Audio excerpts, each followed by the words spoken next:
بسم اللہ الرحمن الرحیم نحمدہ و نصلی و نسلم علی رسولہ الکریم اما بعد۔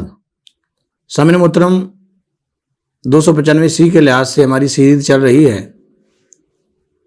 مرزا محمد علی جیلمی جب سے جیل سے واپس آیا ہے اس نے 295 کے لحاظ سے جو مغلظات بکدی ہیں اس کا جواب ہم سیریز کی صورت میں دے رہے ہیں۔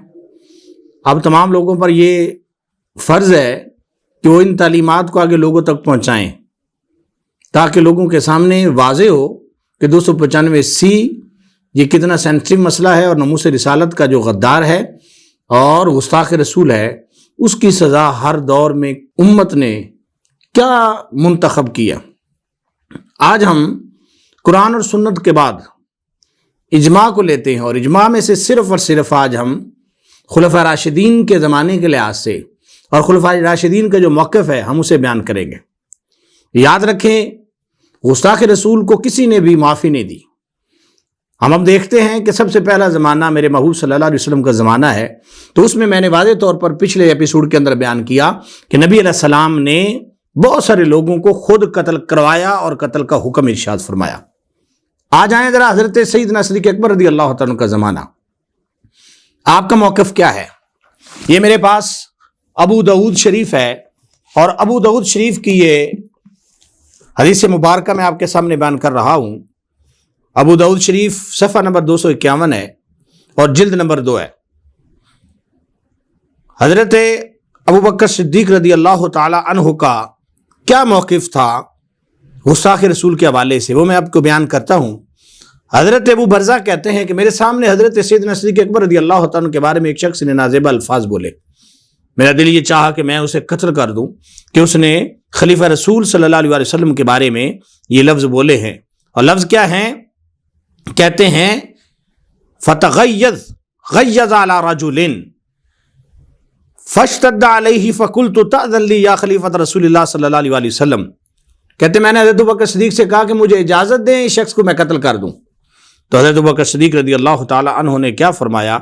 آپ نے فرمایا کہ لا واللہ ما کانت لبشر بعد محمد علیہ السلام، کہ یہ جو قتل کی سزا ہے کسی کی گستاخی اور اس پہ قتل کرنا، یہ میں سزا صرف اور صرف حضرت محمد مصطفیٰ صلی اللہ علیہ وسلم کے بارے میں جائز سمجھتا ہوں کہ جو شخص ان کی گستاخی کرے اسے دنیا میں رہنے کا کوئی حق حاصل نہیں ہے۔ خلافت راشدہ میں سے پہلے نمبر پر حضرت سیدنا صدیق اکبر رضی اللہ تعالی عنہ ہیں، اور آپ کا انداز یہ ہے کہ آپ نے کہا کہ گستاخ رسول کو ہی قتل ہونا چاہیے۔ میں کہتا ہوں مرزا جیلمی تیرا رویہ کیا ہے؟ میں ججوں کو بھی مخاطب کر رہا ہوں، اس وقت کے حکمرانوں سے بھی کہہ رہا ہوں، اور اس وقت جو لوگ گستاخ رسول کو بچانے کی کوشش کرتے ہیں اور ان کیسز کے حوالے سے لوگوں کے سامنے غلط بیانی کر کے ان کو وہ بے گناہ ثابت کرنے کی کوشش کر رہے ہیں، میں ان سے مخاطب ہوں اور انہیں کہہ رہا ہوں سیدنا صدیق اکبر رضی اللہ عنہ کہتے ہیں گستاخ رسول کو دنیا میں رہنے کا کوئی حق حاصل نہیں ہے، اور گستاخ رسول کے بارے میں نرم رویہ یہ شریعت کا مزاج ہی نہیں ہے، یہ صحابہ کرام کا مزاج نہیں ہے، یہ ابو داؤد شریف کا واضح پیغام ہے۔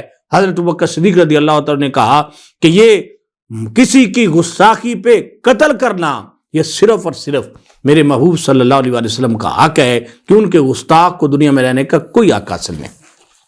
اب آئیں ذرا صحابہ کرام کس انداز میں اس مسئلے کو لیا کرتے تھے۔ یہ میرے پاس تفسیر روح المعانی ہے اور اس کا صفحہ نمبر 474 ہے۔ قرآن مجید کی آیت ہے یا ایھا الذین آمنوا لا تقولوا راعنا وقولوا انظرنا واسمعوا وللکافرین عذاب علیم۔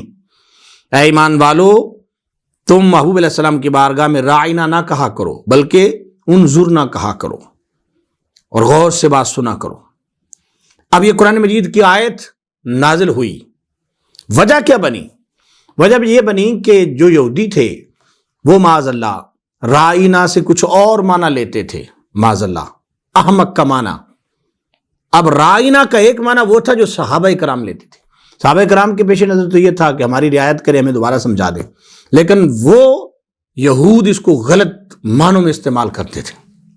حضرت سعد بن عبادہ ان کے بارے میں یہ آتا ہے کہ جب انہوں نے یہ لفظ سنے تو انہوں نے کہا یا اعداء اللہ علیکم لعنت اللہ، اے خدا کے دشمنوں تم پر لعنت ہو، تم ہمارے نبی علیہ السلام کے بارے میں کیسا لفظ بولتے ہو کہ جو تمہارے ہاں اس کا معنی کوئی اور ہے۔ صحابہ کے معنی صحیح تھا، لیکن یہود کے ہاں اس کا معنی وہ یہ استعمال کیا کرتے تھے۔ اس کے بعد آپ کے لفظ کیا ہیں؟ آپ فرماتے ہیں والذی نفسی بیدہ، قسم ہے اس ذات کی جس کے قبضہ قدرت میں میری جان ہے، لئن سمعتها من رجل منکم یقولها لرسول اللہ صلی اللہ علیہ وسلم لاضربن عنقہ۔ آپ فرمانے لگے اگر میں نے کسی سے یہ لفظ سنا کہ اس نے ہمارے محبوب علیہ السلام کے بارے میں وہ لفظ بولا جو کہ یہود معنی غلط لے رہے ہیں، تو آپ فرماتے ہیں میں اس کی گردن اڑا دوں گا، میں اسے قتل کر دوں گا، کیونکہ ہم سے یہ برداشت نہیں ہے کہ ہمارے محبوب علیہ السلام کے بارے میں کوئی اس طرح کی بات کرے۔ اور حضرت ابن عباس رضی اللہ عنہ کا قول بھی اس بارے میں موجود ہے۔ آپ فرماتے ہیں من سمعتموہ یقولها فاضربوا عنقہ، کہ اگر کوئی بندہ رائنا کہہ کر وہ نبی علیہ السلام کی شان میں گستاخی کرتا ہے تو اس کی گردن اڑا دو، اسے دنیا میں رہنے کا کوئی حق حاصل نہیں ہے۔ یہ رویہ صحابہ کرام کا ہے، اور ناموس رسالت کے لحاظ سے کتنے وہ اس لحاظ سے وہ اس کا خیال رکھتے تھے کہ گستاخ رسول کو دنیا میں رہنے کا کوئی حق حاصل نہیں۔ واقعی کی کتاب الردہ سے امام ذیلی نے نصب الرایا کے اندر یہ روایت کیا ہے۔ حضرت ابوبکر صدیق رضی اللہ تعالیٰ عنہ سے ہی یہ بات منسوب ہے اور نقل کی گئی ہے کہ حضرت صدیق اکبر رضی اللہ تعالیٰ نے حضرت حذیفہ بن محسن کو بھیجا عمان کے علاقے میں کہ جاؤ وہاں پر لوگوں کو اسلام کی دعوت دو، لیکن وہاں کے کچھ لوگ تھے جنہوں نے معاذ اللہ نبی علیہ السلام کے بارے میں غلط قسم کے لفظ بولے۔ حضرت حذیفہ بن محسن نے پیغام بھیجا حضرت ابوبکر صدیق رضی اللہ عنہ کی طرف کہ یہاں پہ لوگ ہمارے نبی علیہ السلام کی شان میں گستاخی کر رہے ہیں۔ تو حضرت ابوبکر صدیق رضی اللہ تعالیٰ نے حضرت اکرمہ کی قیادت میں 2000 کا لشکر بھیجا اور کہا کہ جاؤ ان لوگوں کو قتل کرو جو ہمارے نبی علیہ السلام کی شان میں گستاخی کر رہے ہیں۔ اب وہاں پر لوگ گئے اور ان سے لڑائی ہوئی، مسلمانوں کی لڑائی ہو رہی ہے ناموس رسالت پر۔ یہ شخص دیکھو محمد علی جیلمی کہ جو آج کس انداز میں معاذ اللہ میرے محبوب صلی اللہ علیہ وسلم کے گستاخوں کے بارے میں نرم رویہ رکھے ہوئے ہے، اور امت کا رویہ دیکھو کیا ہے۔ یہاں تک کہ اس قبیلے نے جن کو حضرت حذیفہ بن محسن نے یہ دعوت دی تھی اسلام کی، انہوں نے قلعے کے اندر جا کر پناہ لے لی، تو اس قلعے کے دروازے کو توڑا گیا اور ان کے سرداروں کو قتل کیا گیا کہ تم ہمارے نبی علیہ السلام کے بارے میں یہ بات کرتے ہو۔ معاذ اللہ یہ رویہ تھا اسلام کا اور اسلام والوں کا۔ حضرت عمر فاروق رضی اللہ عنہ کے زمانے میں بحرین کے علاقے میں بچے کھیل رہے تھے اور وہ کپڑوں کے ساتھ باندھ کر ایک گیند سی بنائی ہوئی تھی اس کے ساتھ وہ کھیل رہے تھے، انہوں نے اس کو ایک ڈنڈا مارا اور وہ جو گیند سا بنا ہوا تھا وہ آگے جا کے ایک پادری بیٹھا تھا اس کو جا کے لگا اور اس نے وہ گیند پکڑ لی۔ حضرت عمر کا زمانہ ہے، وہ بچے جو کھیل رہے تھے وہ گئے اور انہوں نے کہا یہ گیند میں واپس دے دو۔ وہ کہنے لگا میں نے تو نہیں دینا۔ تو بچوں میں سے کسی نے کہا کہ تمہیں محمد صلی اللہ علیہ وسلم کا واسطہ میں ایک گیند واپس دے دو۔ اب وہ چونکہ عیسائی پادری تھا، اس نے آگے سے کچھ لفظ بولے جو غلط تھے نبی علیہ السلام کے بارے میں، وہ نازیبا اس نے لفظ بولے۔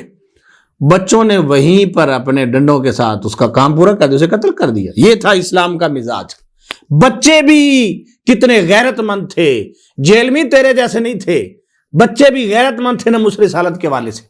جب یہ کیس حضرت عمر رضی اللہ عنہ کے پاس گیا تو حضرت عمر کو جب کہ سارا واقعہ سنایا کہ اس طرح بچوں نے جو ہے وہ پادری کو مار دیا ہے، ناموس رسالت پر اس نے حملہ کیا تھا، تو حضرت عمر کہنے لگے الآن عز الاسلام، میرے رب کا شکر ہے آج اسلام غالب ہو گیا ہے کہ نبی علیہ السلام کی امت کے بچے بھی گستاخ رسول سے بدلہ لے رہے ہیں۔ اور آپ نے کہا اس کا خون رائگا گیا، ضائع چلا گیا کہ جو ہمارے نبی علیہ السلام کی شان میں گستاخی کرے گا اس کو دنیا میں رہنے کا کوئی حق حاصل نہیں ہے۔